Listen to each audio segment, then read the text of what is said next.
You are looking at live aerials of an unfolding situation right now in San Bernardino, California, where police say one suspect is dead following a mass shooting.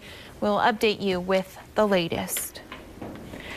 Good evening to you. Thanks so much for joining us tonight. I'm Tiffany Murphy. Greg has the night off. We begin tonight with breaking news, new developments in that mass shooting that we've been telling you about all afternoon. It's unfolding in San Bernardino, California. That's about an hour east of Los Angeles.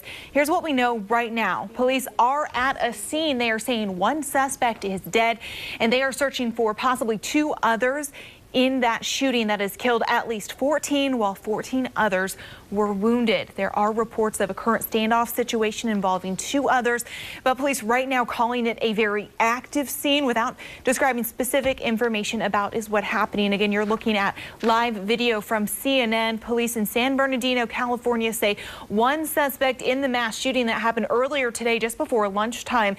One suspect is dead on the street in that neighborhood in San Bernardino. They're saying at least one other suspect is dead inside of that black SUV. The shooting in the community happened again about an hour east of Los Angeles. It took place at the Inland Regional Center. Now, that's an office that helps mentally disabled kids and adults. Police say it was a Christmas party inside in one of the conference rooms that was well underway when 1 to 3 gunmen burst in and started shooting. According to police, the shooters potentially left behind a bomb. The ATF, FBI, and a bomb squad were in that building today. Police telling us that the shooter possibly drove away in a black SUV following that shooting. Those shooters were armed with weapons, potentially AK-47s.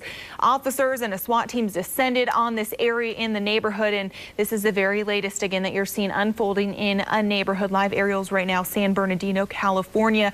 Armored vehicles have rolled into that neighborhood, checking vehicles, cars, and homes, searching for perhaps two other suspects in this mass shooting. We will continue to follow this tonight.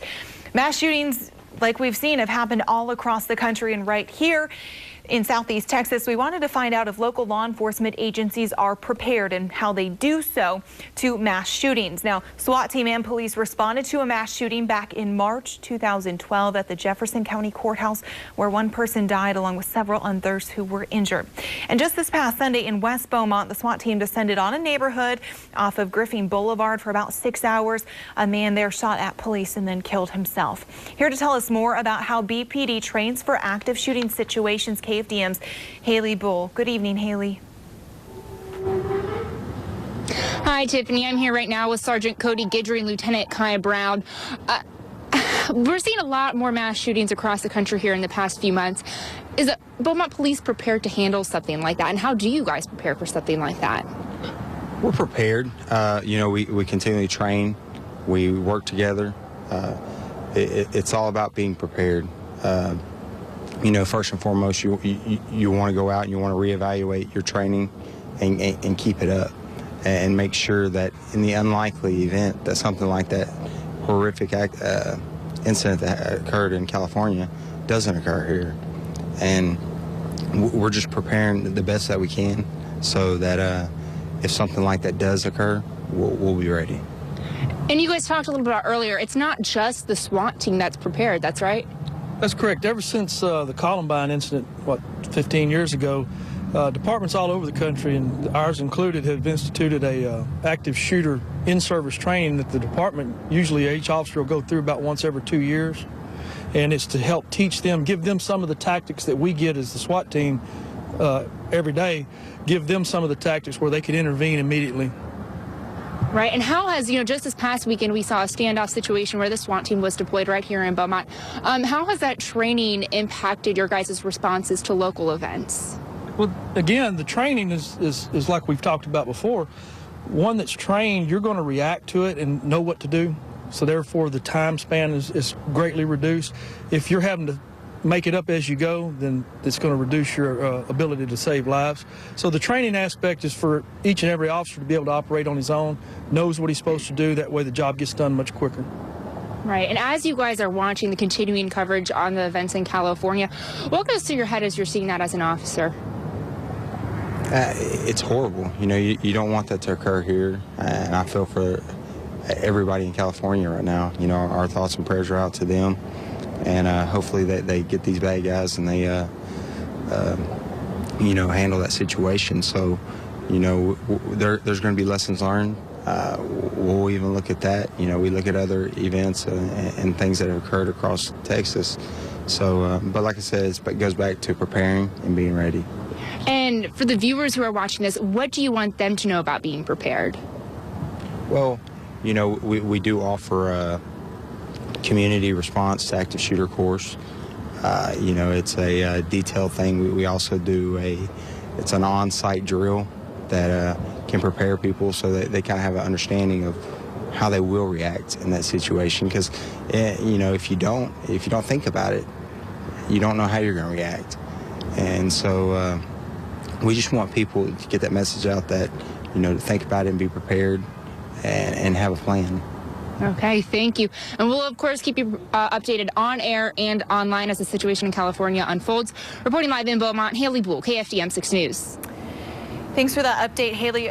Unfortunately, this is, you know, commonplace now across the world and the country. And so officers, while they have a lot of tools at their disposal, they also ask you that if you see something odd or off, that you definitely give them a call. Better to be too safe than sorry. On the minds of many, if this happens here in Southeast Texas, are our local hospitals prepared? KFDM's Kara Dixon joins us now at the ER at Baptist Hospital. Kara, how do doctors and support staff there prepare for potential mass casualty situations like we're seeing today in San Bernardino, California? Tiffany, they say they frequently practice drills for those types of incidents. Now I'm joined here with Dr. Ali Osman and nurse practitioner James Howe. Now, Dr. Osman, is Baptist prepared for something like this? Baptist Hospital and all the hospitals in the area, we do routine disaster drills to prepare for something like this. It could either be internal disaster or external disaster of any kind, where it's a planned explosion or shooting or major accident on the highway. We do different drills to get ready for something like this. And James, you know, how important is it for you guys to be ready for events like this, especially with what's going on in the world and the terrorist attacks and everything like that that have been happening recently in the news? And, you know, how important is it for your employees here to be ready? Well, with anything like this, you know, you want to provide the most appropriate care for the patient in the most concise amount of time. So you want your patient to get whether it's to a specialist or anything like that, you want them to get the attention they need as soon as they can and as quickly as they can. And Dr. Osman, you know, how many people can you guys fit here at the hospital? The hospital capacity on a regular day is just a matter of, it's a matter of numbers. I believe we have a capacity of 425 if you count all the beds. But when you have a disaster, we don't really look at the numbers. The hospital should be able to take as many as possible. And if you have a disaster, we really don't look at the numbers because we move patients around, we discharge patients who are stable, we use the hallways, the byways, we find dividers, we find whatever we can find to increase our capacity. We are not looking for comfort, we're looking for emergent and urgent treatment of condition that happens because of a disaster. All right, well, thank you so much for that. Now, it's tonight at 9 on 6 News on Fox and also on 10 on KFDM. We'll have more about the hospital's response to incidents like this. Reporting live in Beaumont, Kara Dixon, KFDM 6 News. Thanks, Kara. Not only do they train for those, all hospitals around Southeast Texas and the country, but they've learned from a lot of our firsthand experiences with local disasters. On the topic of security, national security, in fact, we talked to U.S. Representative Brian Babin earlier today about protecting our country in our Connect to Congress segment. Now, Babin says border control is very important and crucial to ensure the safety of our country and its citizens. I was in a briefing this morning talking about domestic terrorism, and you know, we were told that once they get through the borders and once they get inside the country, it becomes a local law enforcement issue. And so that's why it's so very important that we stop them before they get here. And we are speaking to Congressman Babin through our Connect to Congress event. It's an event put on in partnership with our parent company, Sinclair Broadcasting. Now, many of you are posting your thoughts to our KFDM News Facebook page. Let's take a look at those. One viewer writes, quote, praying for everyone going through this tough time, including the first responders, the victims, and the shooter. Another says, I guess this is going to be the new America. This is starting to be a weekly occurrence. And lastly, it makes me sick that this is going on. If you'd like to see more of these comments or post one of your own, of course, you can visit our KFDM News Facebook page. Make sure to follow us on air and online for continuing coverage of this breaking news event out of California. Online, again, you can post comments on our Facebook page. We encourage you to do that, and we appreciate all that you do. You can visit our website for the latest information. And on air, we will continue our coverage throughout the evening on our sister station, that's Fox 4, and right here on KFDM at 10 o'clock. Closer to home tonight, 5 puppies are in safe hands finally after a Vider family rescued them. The family tells us someone in a gray Chevy SUV dropped the dogs off at some dumpsters, then they drove away. KFDM's Jessica Crawford joins us in the studio tonight. Jessica. Keep the dogs for more than a few days. They hope someone will give them a loving home. What do you do? Renalda Simmons never imagined she'd be caring for 5 playful pups. I got a phone call telling me that somebody had just dumped them off. Simmons says someone in a gray Chevrolet SUV dropped off the puppies at these dumpsters near the 1200 block of West Circle Drive in Vider. My daughter went and got them, and we brought them here because they were just running around and it's cold. So we're trying to find them homes. One person has already adopted one of the puppies. They were starving, you know, they were thirsty, they were cold, they were scared. Simmons says she can only keep the animals for a few days. I need some help trying to get rid of them, you know, so I don't have to bring them to the pound, and I don't want them to get put to sleep. Constantly I get emails of people, you know, 4 puppies found, 4 puppies here, a dog running here. It's constant every day. Carrie May works for the Humane Society of Southeast Texas. She says animals are dumped more than you think. Shelters will do what they can, but there are also other resources. Really network, Facebook, contact rescues, contact shelters, but be patient. Everyone's full. Simmons is taking that advice in hopes of giving homes to the puppies found at these dumpsters. They're very sweet little puppies. I can understand not being able to afford them, but there's other ways to resolve the issue other than dumping them off. If you're interested in adopting one of those puppies, we have details online at KFDM.com. Live in the studio, I'm Jessica Crawford, KFDM 6 News. Well, Jessica, I know a lot of folks posting to our Facebook page that they can't believe that those puppies were dumped. Coming up next, we continue our coverage of this breaking news situation out of California. Stay with us.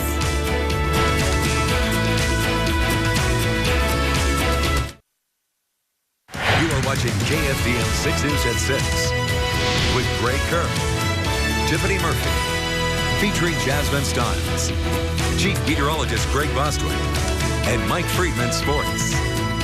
This is KFDM 6 News at 6. Welcome back. We continue to cover breaking news tonight out of California. New developments in that mass shooting we've been telling you about all afternoon in San Bernardino, about an hour east of Los Angeles. So here's what we know right now. Police at the scene, the second scene, are saying 1 suspect is dead, and they are searching for potentially 2 others in the shooting that happened at an area where they treat developmentally disabled people. 14 killed, 14 others wounded. There are reports of a current standoff situation involving 2 others. Police right now calling it a very active scene without describing specific information about what's happening. Again, this is a live look from San Bernardino, California. Police there say 1 suspect in the mass shooting is dead on the street right now. They are saying possibly another one could be dead in a vehicle. We will continue to monitor this situation, a very fluid scene right now. Again, 14 dead, 14 others injured. Okay, back here closer to home tonight, finally some potential sun. Here to tell us more about that, Carrie Cooper. That's right, we had quite a bit of sun in the lakes area today, and our skies are clearing in the triangle. We'll talk about it coming up.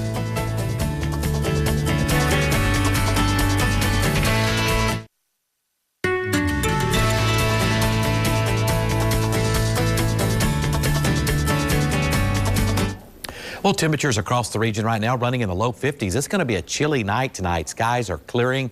Winds are coming down some. We're looking for some upper 30s to low 40s across the area when you wake up Thursday morning under mostly clear skies. Our high temperatures today, pretty nice, although rather cool. We still stayed just under 60 degrees. Houston hit 61.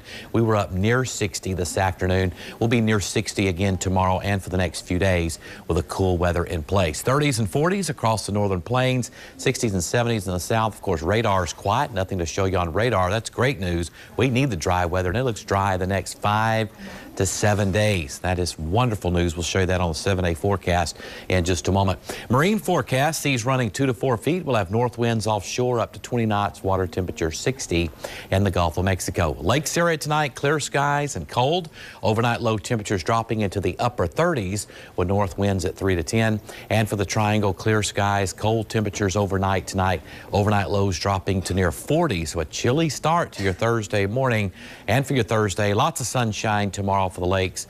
High temperatures reaching near 60 degrees. Same with the Triangle, near 60 for highs, sunny skies, and lots of sun in the forecast for the next several days. And eyes ahead, highs will be around 60, lows at night dropping. We'll be near 40 tonight, 30s the next 2 nights, and back to the mid-40s for lows by Sunday morning. So, Tiffany, some pretty chilly forecast coming up the next 5 to 7 days with very little, if any, chance of rain. Well, that sounds good. Good That's sun. a good thing. Yes. Sweater weather, maybe? Yeah, pretty chilly, especially at night. Thanks, Carrie. We are getting more details following that shooting in California that's left 14 people dead. Jasmine Stiles standing by with the latest information. Hi, Jasmine. Good evening, Tiffany. Law enforcement has closed in on the gunman believed to have opened fire on the Inland Regional Center, a facility for the developmentally disabled. Now, they are confirming that one of those suspects is dead, but another could be on the loose. When the shooting first happened, they believed there were 1 to 3 gunmen who then left in a black SUV. New aerial footage shows the vehicle with multiple gunshots to the windshield, a broken passenger window, and a weapon on the street. The total of those wounded has now been upped to 17. And of course, we will keep you updated on air, online. You can go to KFDM.com, follow our Twitter at KFDM as well. That's a look at your breaking news situation. Back to you, Tiffany. Thanks so much, Jasmine. Okay, it is tourney time. High school basketball fans, Andrew is catching us up with 2 teams taking part in the action. It all starts tomorrow. Back with that in a moment.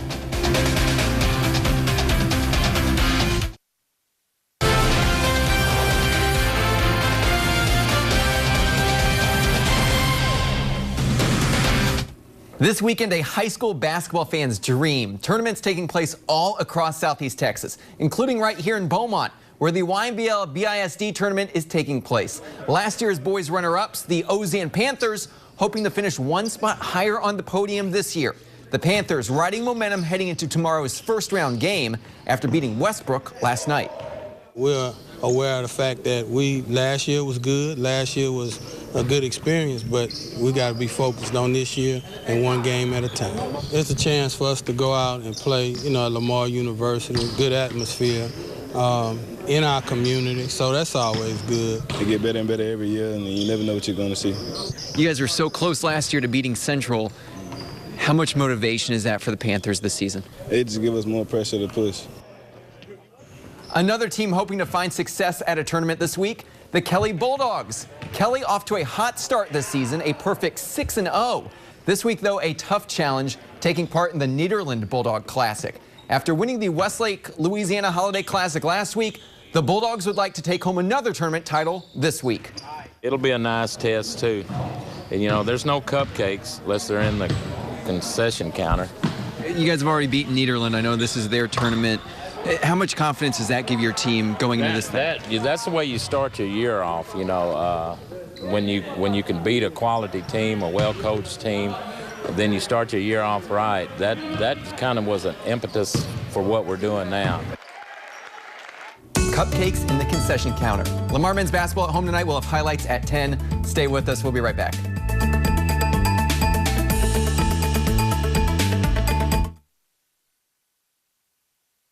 Welcome back to KFDM News at 6. Let's take a live look to San Bernardino, California. That's about an hour east of Los Angeles, where we continue to cover that breaking news situation. Now, this is the second crime scene. Police officers located a black SUV, and they are at that scene right now after suspects, 1 to 3 suspects, walked into an office building today and killed 14 people, injuring 14 more. We will continue to cover this story tonight at 10 o'clock and online. Right now, we're going to toss it to our Haley Bull out in the field, talking with SWAT officers locally in Southeast Texas. Haley. Tiffany, we talked a little bit earlier about how prepared the Beaumont Police Department is for any situation that requires a SWAT team, active shooter situations. One thing I do want to touch on is how you guys work with other agencies when something like that arises. Well, locally, we've actually trained together with like Jefferson County SWAT team, Port Arthur SWAT team, Orange County, and we do so out of necessity because separately we're not capable of handling long-term events just because of our manpower, and we've actually cooperated on several occasions for actual call-outs. So, yes, we've been doing that for quite a while, and with our communications now, we can access each other's channels, and that makes it a whole lot easier. Okay. For more news, weather, and sports, log on to KFDM.com.